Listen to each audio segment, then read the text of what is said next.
In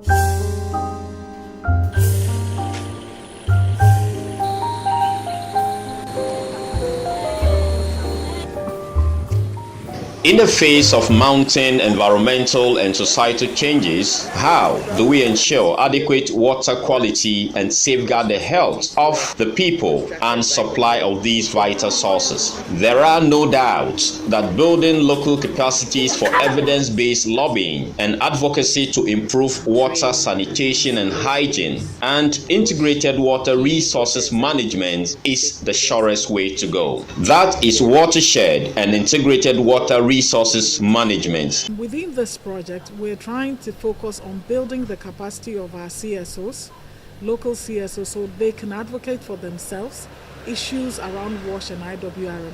We're also looking at supporting CSOs to be able to generate relevant evidence which they will use to engage, so that our advocacy is not based on emotions or how we feel, how we think, but rather how the evidence that we have to be able to put the case across and also make the conversation much more insightful. We're also looking at helping to build citizens participate on their own.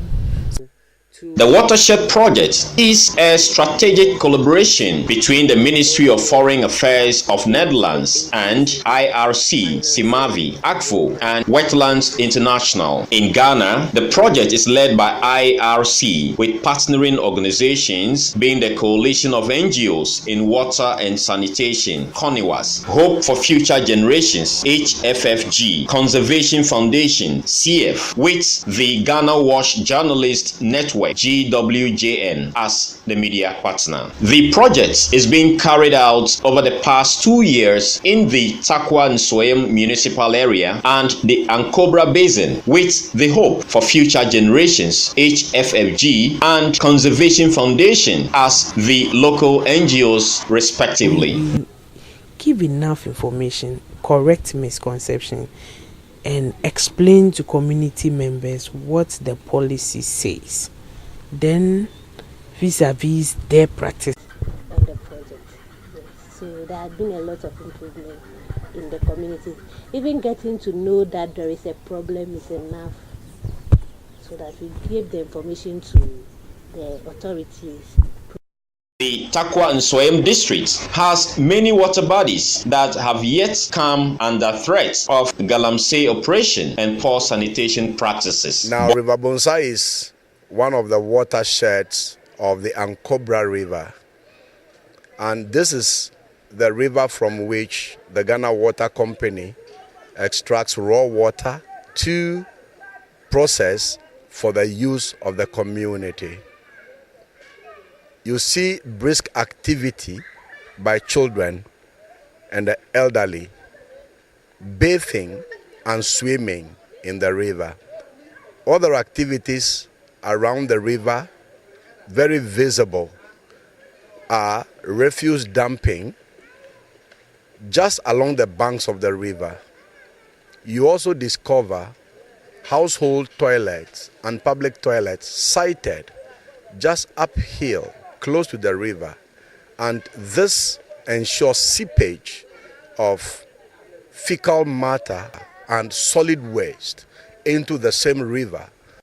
Boreholes and other water resources such as water pumping stations have equally been faced with the lack of maintenance culture and mismanagement, as locals lack the capacity to manage and advocate for better resources. River Ankobra and River Bonsa, among streams and tributaries, have had their negative effects of mining activities in the district. Yet, many communities are dependent on these polluted water bodies. In some communities with boreholes, management of the facility is a major challenge. In some communities, the boreholes are broken down and locals have turned back to using the polluted water. It is obvious water sustainability is under threat.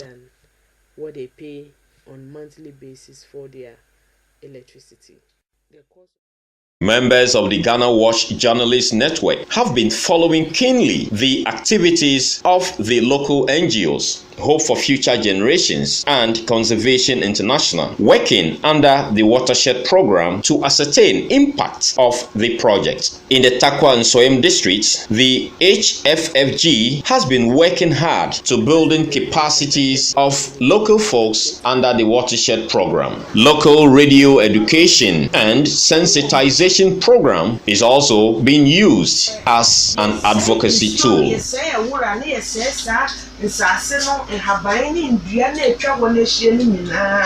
Gradually, some of the things that destroy our water resources is like dumping refuse into our water bodies.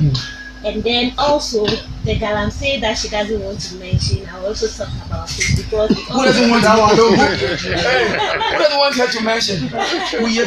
Obia yebi enti wine asudie se obehwe se sa niam yetimi abɔ ho ban se ne yesua ho ade. Team of journalists who are members of the GWJN are visiting some communities to assess the level of impact of the Watershed program on some of these communities.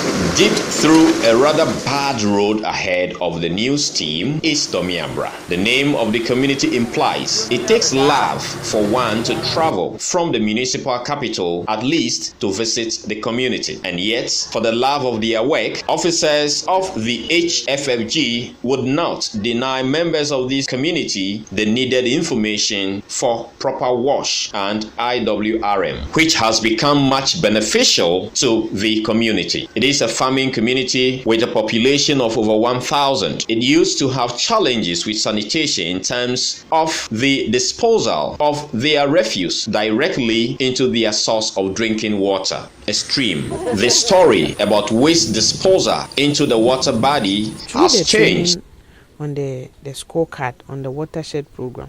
So the community realized that they are sitting on a hill and there are rivers around them. Virtually they are the same rivers they use. So if you are defecating openly on the hill, it will definitely end up in the river for you to go and fetch. Those who litter the community are charged a fee by the Watson Committee for Community Development. So nice, it's outside the community and all the river sources are down there, and so you really not have problem with where they are dumping the refuse. And you can see that this is a community that is so much ready to take charge of their sanitation and water situation.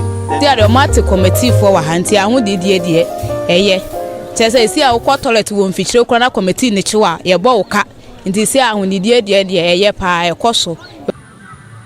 The water situation, however, looks precarious. The only borehole in the community cannot supply the needed water due to technical challenges, and there is the need for community members to shuffle in two groups. Other two additional mechanized boreholes constructed by mining companies are broken down. Elders of the community who have been sensitized say they are now looking for innovative ways to repair.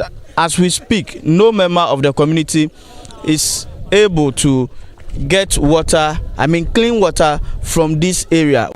Montia ya lock no. Ebu kakra bia na asa.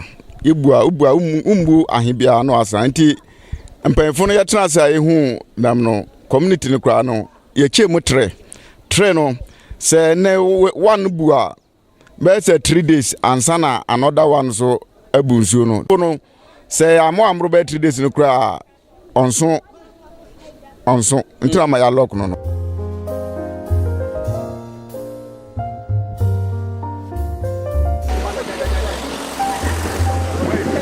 Mile 5 is a community with an interesting story to tell. The community is fortunate to have a borehole, yet about half of the community members prefer to drink directly from the river. It is obvious all the waste from the community run direct into this river. Most community members attest to the fact that they practice open defecation due to lack of toilet facilities. This means all the runoff ends up in this river.